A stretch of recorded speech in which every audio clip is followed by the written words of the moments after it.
blessure va mieux. J'ai enlevé les points de suture il y a environ 8 jours. Ça s'est super bien cicatrisé, je suis content, c'est encore un peu gonflé. Mais ça va beaucoup mieux. J'ai repris le surf, repris les entraînements et ça va, tout va bien. J'ai pris plus de temps que prévu à cause de l'infection. 2 premières semaines, j'ai vraiment rien fait à rester posé. J'ai été à Paris au bout d'une dizaine de jours parce que j'avais des trucs à faire là-bas. Voilà, là ça va, ça s'est bien remis quand même. C'est bien. J'ai eu beaucoup de blessures, plus que la normale ces derniers temps. Je m'estimais heureux que la coupure n'ait pas atteint le tendon, parce que là ça aurait été beaucoup plus grave, ça aurait été 1 an, voire plus. Pas de chance, mais en même temps chanceux quand même.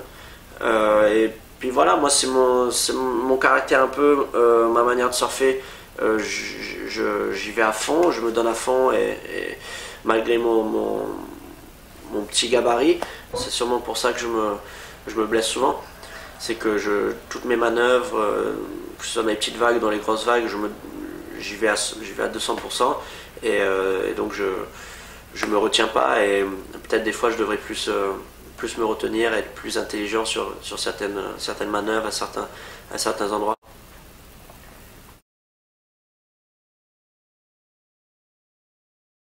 Ça fait 2 ans que je surfe, je fais les compètes, tout ça, mais j'avais pas cette même objectif que j'ai eu tout au long de ma carrière en fait, où à chaque fois je courais après un objectif et j'avais cette motivation personne ne pouvait m'arrêter. Et là ça fait 2 ans que je suis un peu, je sais pas vraiment ce que je veux réellement. Je surfe parce que j'aime ça, je fais la compétition parce que je veux gagner, je me donne toujours à fond bien sûr, mais j'ai fait ça tellement toute ma vie depuis tout jeune que j'ai eu une période là où je me suis un peu relâché. J'ai fait autre chose, j'ai eu des hauts et des bas et mentalement c'était pas toujours évident à gérer.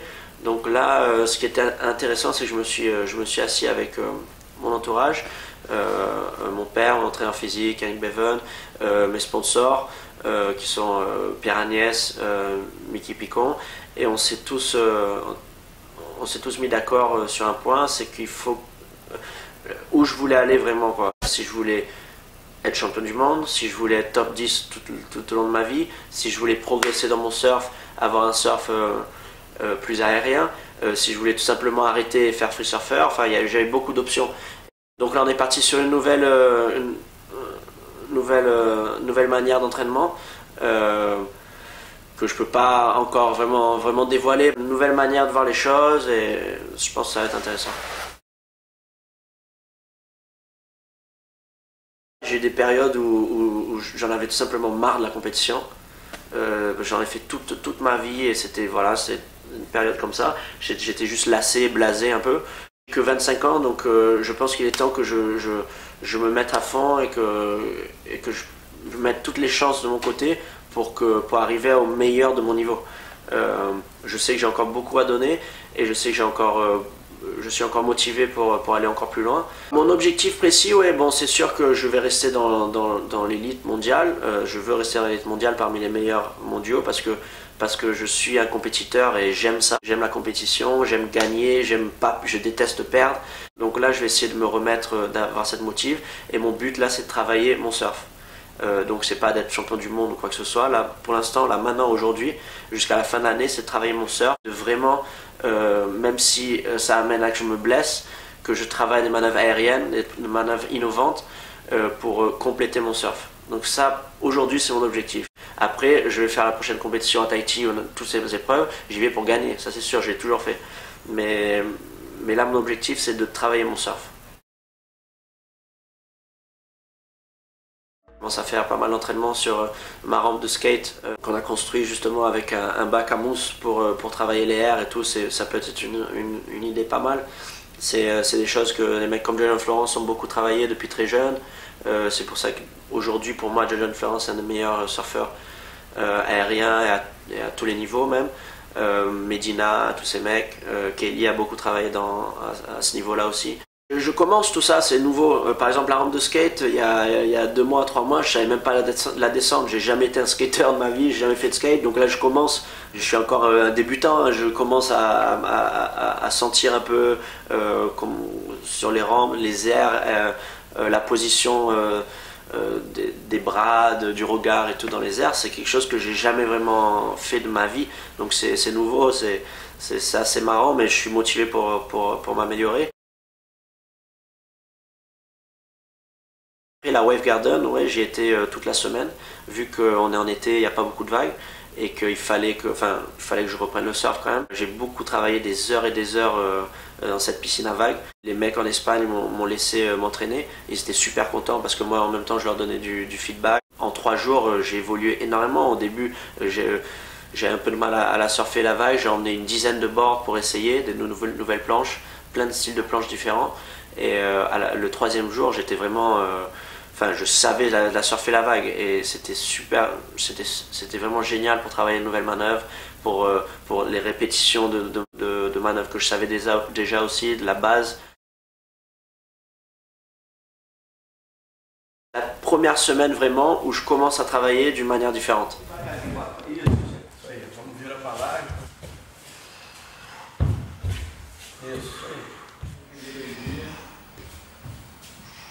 Après, c'est pas parce que je commence cette semaine à travailler que le mois prochain, je m'attends à récolter les fruits. Je pense que là, c'est un travail qui va payer dans les prochaines années où il faut que je garde ce rythme, je maintienne ce rythme. Chose que voilà, c'est pas évident aussi de garder un rythme d'entraînement intensif et tout. Mais je vais essayer, je vais tout donner. La France a un des meilleurs beach breaks, donc vagues de sable dans le monde. Donc il n'y a pas de raison à ce que les Français euh, ne soient pas les meilleurs dans le surf, dans le domaine. J'entends souvent dire oui, mais en France, euh, les vagues sont pas géniales et tout. En France, les vagues sont incroyables. Tous les meilleurs surfeurs du monde entier diront la même chose. L'été, c'est vrai que il n'y a pas beaucoup de vagues, c'est rare des houles, mais je veux dire, moi, hier, avant-hier et tout, j'ai surfé 3-4 heures, 5 heures à essayer des planches. C'est de passer du temps à l'eau parce que l'océan ça reste quand même un milieu naturel. Dès qu'on a les moyens de s'éloigner un peu et d'aller dans l'océan et de surfer ou même de se baigner ou de s'éclater et passer du temps dans l'eau, je pense que c'est une bonne chose. On a tous des petits problèmes perso et tout. Et moi, c'est un peu là où je m'éloigne, que j'aille surfer ou que j'aille me baigner, ou que j'aille nager, tout ça, ou que j'aille m'entraîner. L'océan, c'est un endroit où ça rafraîchit, quoi. Tu repars de zéro et une nouvelle journée commence et c'est top. Donc il faut profiter. Tahiti, c'est un de mes endroits préférés au monde.